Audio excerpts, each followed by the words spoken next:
Good morning my dear student. आज हम chapter 5 पढ़ेंगे। चैप्टर 5 पढ़ने से पहले हम कुछ चीज़ों के बारे में जान लेते हैं, जैसे कि क्या क्या होता है। पादप यहाँ पे क्या दिया है, morphology and modification of flowering plant. ठीक है, पुष्पीय पादपों की आकार की एवं रूपांतरण। यहाँ पे सबसे पहले फ्लोरिंग प्लांट क्या होता है, जिसमें फ्लावर पाए जाते हैं, जैसे फॉर एग्जांपल के लिए स्टेम, रूट, और होता है स्टेम बोल सकते हैं, रूट्स बोल सकते हैं, उसका लीफ बोल सकते हैं, और बोल सकते हैं उसका फ्लावर। ये सब किस में आ जाते हैं, flowering plant. For example angiosperm को फ्लोरिंग प्लांट बोला जाता है। ठीक है, इसी के अंतर्गत इसका क्या दे दिया गया है, रूपांतरण दिया गया है। रूपांतरण मीन्स होता है कि वो कैसे डिवाइड हुए हैं, जैसे कि फॉर एग्जांपल के लिए उसका जड़ का डिवीजन कैसे हुआ है, या बोल सकते हैं जड़ का रूपांतरण कैसे हुआ है। फिर उसके बाद आ जाता है क्या चीज़, तने का रूपांतरण, पत्तियों का रूपांतरण। इन सब चीज़ों के बारे में इस चैप्टर में पढ़ना है। ठीक, उसके बाद आता है यहाँ पे क्या चीज़, जैसे कि सबसे पहले इसके बारे में जान लेते हैं मार्फोलॉजी या आकार की। मार्फोलॉजी क्या होता है कि किसी भी पौधे हैं या एनिमल्स है, एनिमल्स मतलब जंतु के जो बाहरी फीचर होता है, बाहरी लक्षण होता है, उसको बोला जाता है मार्फोलॉजी या आकार की। ध्यान देना, एक बार और रिपीट करती हूँ इस डेफिनेशन को कि मार्फोलॉजी क्या होता है। मार्फोलॉजी जो होता है वो प्लांट और एनिमल्स के जो एक्सटर्नल फीचर होता है, मतलब बाहरी लक्षण होता है ना, बाहरी लक्षण के अध्ययन को ही कहा जाता है क्या चीज़, मार्फोलॉजी। ठीक है, study of external feature of plant and animals. उसके बाद आता है, इसी से थोड़ा जान लेते हैं इंटरनल फीचर, या बोल सकते हैं एनाटॉमी। ठीक है, एनाटॉमी किसको बोला जाएगा इसमें, जैसे कि external feature of plant and animals के स्टडी को बोला जाता है क्या चीज़, एनाटॉमी।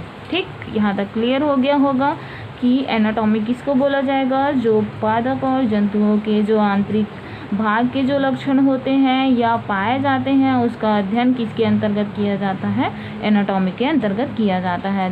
डेफिनेशन देख लेते हैं इसमें, जैसे कि क्या होता है, जीवों के स्वरूप और उनके बाहरी आकार का अध्ययन करने वाली जीव विज्ञान की वह शाखा, जिसको हम क्या बोला जाता है यहाँ पे, मार्फोलॉजी या आकार की कहते हैं। जिसमें सबसे बड़ा एग्जाम्पल क्या है, एंजियोस्पर्म फ्लोरिंग प्लांट। एंजियोस्पर्म को ही फ्लोरिंग प्लांट कहा जाता है। जैसे इसको इस प्रकार से भी समझ सकते हैं, यहाँ पे अगर देख सकते हैं तो जैसे सबसे पहले किसी भी, अगर हम लोग क्या करते हैं, किसी बीज को लगाते हैं, तो बीज को लगाने से सबसे पहले उसका जो निर्माण होता है वो जड़ का निर्माण होता है।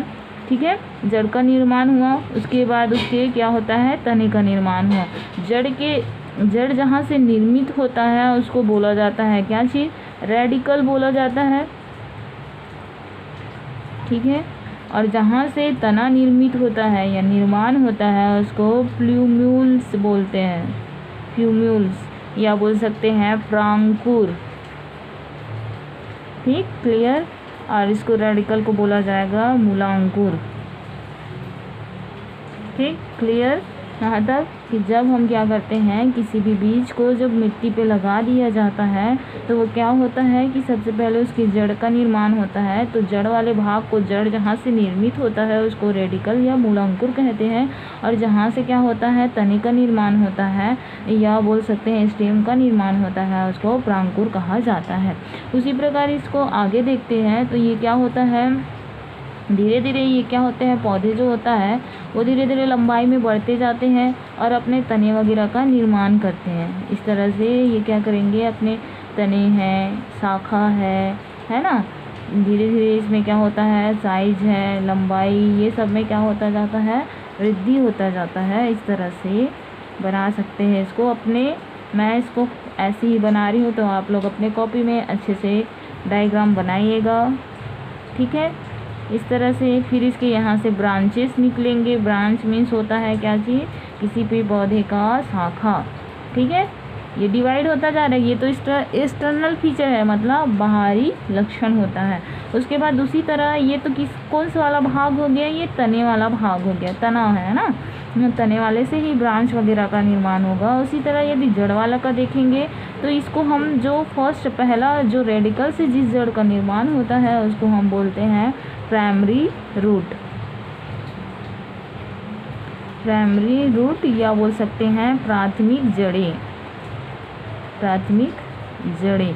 फिर उसी तरह से दूसरा देखते हैं, यदि प्राथमिक जड़ से क्या होता है, द्वितीयक जड़ का निर्माण होता है तो उसको द्वितीयक जड़ें कहेंगे, द्वितीयक जड़ें। यदि उसी तरह से द्वितीयक जड़ से क्या हो जाता है, और जड़ें का निर्माण होता है तो उसको हम बोलेंगे तृतीयक जड़ें।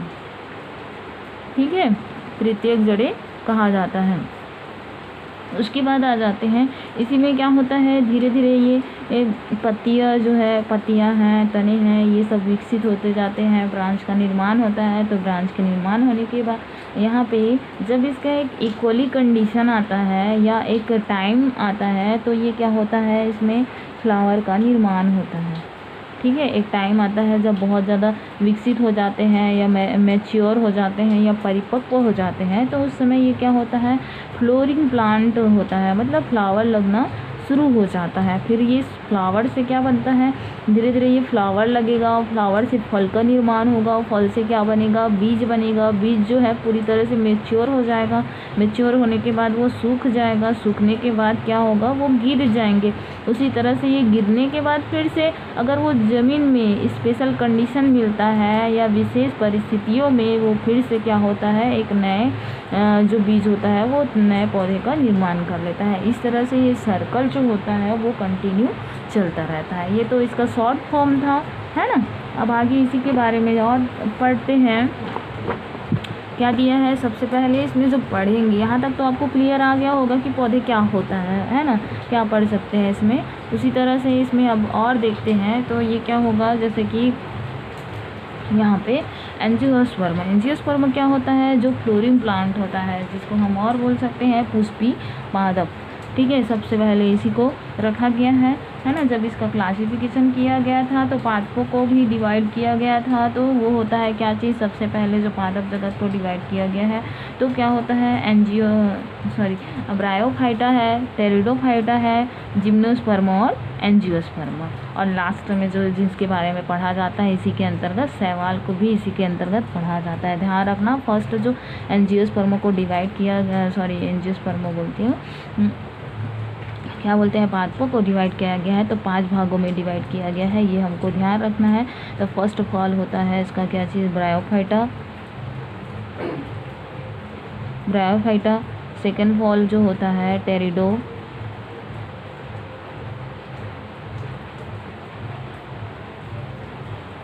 टेरिडोफाइटा।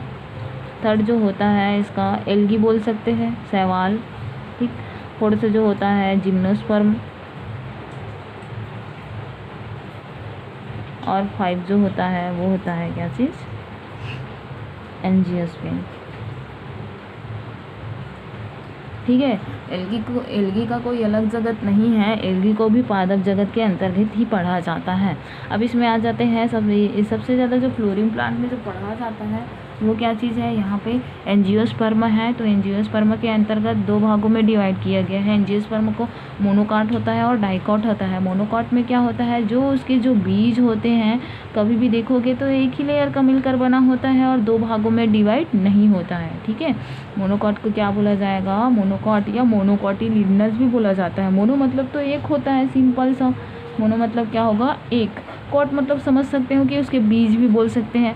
ठीक है, तो ये इसके जो बीज होते हैं वो क्या होता है कि कभी भी एक ही लेयर का बना होता है। इसको देखोगे तो डबल लेयर नहीं पाया जाता है और इसके जो बीज होते हैं वो बीज से डिवाइड नहीं होते हैं, इसको बोला जाता है मोनोकॉट। ठीक है, फिर उसके बाद आता है क्या चीज़, डाइकॉट। डाइकॉट किसको बोला जाएगा, डाई मतलब तो 2 होता है। डाई मतलब क्या हो जाएगा, डाई मतलब तो 2 होता है। तो इसमें सबसे क्या किया जाता है, बीज को देखोगे ना तो वो क्या होता है, 2 भागों में आसानी से डिवाइड हो जाता है बीज। जैसे कि फॉर एग्जांपल के लिए इसमें चना है, मटर है ना, ये सब चीज़ें आ जाते हैं। और बोल सकते हैं उड़द और सरसों भी है। ये सब क्या होते हैं, 2 भागों में डिवाइड होते हैं। जबकि जैसे कि इसमें देखोगे तो गेहूँ, मक्का है ना, धान है, ये क्या 2 भागों में डिवाइड होता है, नहीं हो पाता, तो इसीलिए इसको किस में रख दिया गया है, मोनोकॉट में और डाइकॉट में चना, मटर और उड़द, क्योंकि इसके जो बीज होते हैं वो 2 भागों में डिवाइड हो जाते हैं। और दूसरी चीज़ें ये भी है कि जो ये लेयर जो होता है वो डबल लेयर से मिलकर बना होता है। ठीक है, इज इट क्लियर। फिर उसके बाद आ जाते हैं यहाँ पे क्या चीज़ है, इसको देखोगे तो ये क्या होता है जैसे कि प्लूम्यूल्स बताई मैं, फ्यूचर जो सूट होता है, प्लूम्यूल्स का मतलब फ्यूचर जो सूट होता है, रेडिकल मतलब फ्यूचर जो रूट होता है। आगे हम इसी के बारे में पढ़ लेते हैं और थोड़ा सा जानकारी एकत्र कर लेते हैं। जैसे कि रूट, सबसे पहले जो मॉडिफिकेशन पढ़ोगे इसके अंतर्गत, तो रूट का मॉडिफिकेशन पढ़ा जाता है, या रूट का रूपांतरण, जड़ का रूपांतरण। जड़ का रूपांतरण में कभी भी देखेंगे तो पौधे का क्या होता है, आरोही क्रम में, आरोही अक्ष में, डिसेंडिंग, ठीक है, अवरोही, पौधे का अवरोही अक्ष में, डिसेंडिंग में क्या होता है, उसका ट्रांसफ़र होता जाता है या अंदर जाता है, या बोल सकते हैं क्रिया करता है, सभी बोल सकते हैं।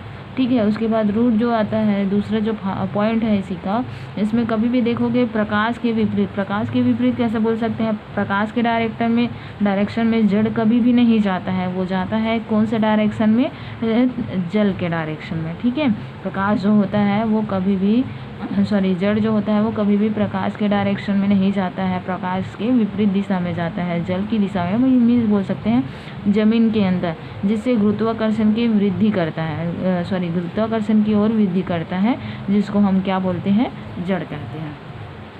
ठीक है, उसके बाद आ जाते हैं इसमें characters of root. Characters of root में कभी भी देखोगे तो ये धनात्मक गुरुत्वाकर्षण होता है, इसमें धनात्मक गुरुत्वाकर्षण पाया जाता है, और ऋणात्मक क्या होता है, प्रकाशनुवर्ती होता है। ठीक है, ये बात ध्यान रखना है। धनात्मक गुरुत्वाकर्षण क्यों बोला गया है कि कभी भी जड़ जो होता है वो जमीन की ओर जाता है, क्योंकि कभी भी पृथ्वी में देखोगे तो क्या होता है कि गुरुत्वाकर्षण जो होता है वो सबसे अधिक होता है, जबकि बाहरी क्षेत्र में, पृथ्वी के बाहरी क्षेत्र में, बाहरी क्षेत्र में गुरुत्वाकर्षण बहुत कम होता है या ना के बराबर होता है, इसीलिए हम आसानी से ज़मीन में चल सकते हैं। जो कि पृथ्वी पर क्या होता है, गुरुत्वाकर्षण होता है, तो सेम वैसी क्या होता है, जो जड़ें जो होती है वो क्या करता है, धनात्मक गुरुत्वानुवर्ती होता है, या बोल सकते हैं गुरुत्वाकर्षण की दिशा में क्रिया करता है। और वैसे ही ऋणात्मक प्रकाशनुवर्ती होता है, क्योंकि जड़ जो होता है वो प्रकाश की ओर नहीं जाता है, इसीलिए ये ऋणात्मक प्रकाशनुवर्ती होता है।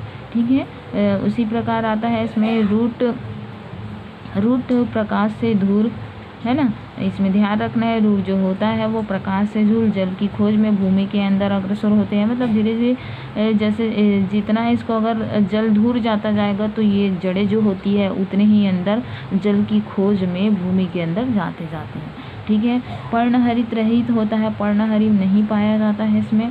ठीक है, इसमें पर्णहरित नहीं पाया जाता है, सिर्फ क्या पाया जाता है, इसमें पर्णहरित एब्सेंट होता है, और उसकी जो जड़ें होती है वो थोड़ा सा ब्राउन कलर का होता है। ठीक है, क्यों नहीं पाया जाता है, क्योंकि अभी हमने थोड़ी देर ही पहले पढ़े हैं, क्या पढ़े हैं कि जो जड़ होता है वो ऋणात्मक प्रकाशनुवर्ती होता है, और कभी भी पर्णहरित निर्माण के लिए हमको क्या चाहिए होता है, प्रकाश की ज़रूरत पड़ती है, तभी उसमें क्या होता है, क्लोरोफिल का निर्माण होता है। तो इसमें तो जड़ में क्या हो रहा है कि प्रकाश नहीं पड़ रहे हैं, उसकी जगह उसको क्या मिल रहा है, जल मिल रहा है, जल या वाटर। ठीक है, आगे जो होते हैं, जैसे कुछ रूट जो होता है, एक एग्जांपल भी ले सकते हैं कि कुछ रूट जो होता है वो प्रकाश की उपस्थिति में क्या करते हैं, प्रकाश की उपस्थिति में रहते हैं, और उसका जो जड़ होता है वो हरा भरा दिखाई देता है, जैसे कि इसमें प्रकाश संश्लेषण का कार्य करता है। ठीक है, ध्यान रखना, कुछ जड़ें जो होती है वो प्रकाश के मतलब प्रकाश उसमें पड़ता रहता है, जिससे उसकी जड़ें जो होती है वो हरी दिखाई देती है और प्रकाश संश्लेषण का कार्य करता है। एग्जाम्पल है ट्रापॉड, टिनोस्पोरा।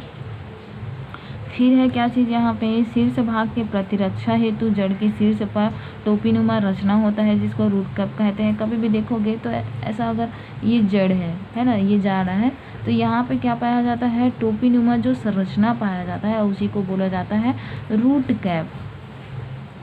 ठीक है, रूट कैप, या इसी को बोल सकते हैं मूलछाल, है ना। ये क्या करता है कि जो बाहरी जो आघातें होते हैं, ज़मीन के अंदर भी बहुत सारे आघातें होते हैं जिससे वो असुरक्षित रह सकते हैं, जिससे बचाने का काम कौन करता है, यहाँ पे रूट कैप या मूल छात्र काम करता है। ठीक है, उसी तरह से उसमें देखोगे तो रूट के जैसे जड़ के रोम पाए जाते हैं, रूट हेयर पाया जाता है, जो कैसा होता है, यूनिसेलुलर या एक कोशिकी।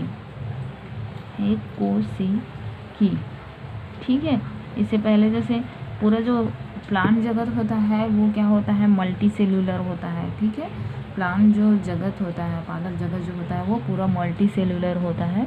ठीक, और ये एक कोशिकी होते हैं। ठीक है, इसके बाद जल की बाह्य संरचना। ठीक है, इसको हम नेक्स्ट टॉपिक में पढ़ेंगे, जल की बाह्य संरचना। ये और आप लोग के लिए क्वेश्चन है, पहला क्वेश्चन ये है कि जो जड़ें जो होता है वो किस ओर अग्रसर होता है या किस दिशा में क्रिया करता है। ठीक है, ये पहला क्वेश्चन है। दूसरा क्वेश्चन है, जड़ जो होता है वो ऋणात्मक प्रकाशनुवर्ती क्यों होता है।